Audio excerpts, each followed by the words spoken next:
حدس بزن من کیم؟ خانم یا آقا؟ آقا. خانم یا آقا؟ آقا. داخل ایرانی یا بیرون بیرون خارج؟ بیرون خارج. بیرون ایران یا داخل ایران؟ بیرون. خانم گفتی؟ بلاگری؟ آقا. بلاگر نه. خواننده یا بازیگر؟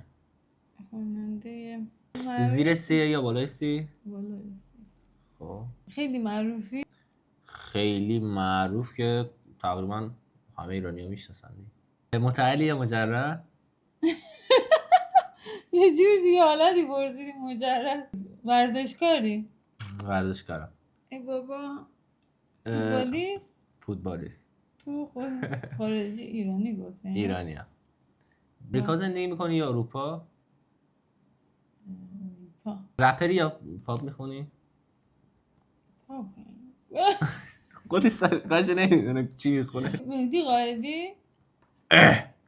از کجا فهمیدی؟ مگه میشه؟ تو کی بودی؟ من پویا مختاری. پویا مختاری که خواننده حساب نمیشه. منم گفتم من خواننده نمیدونم. تمام.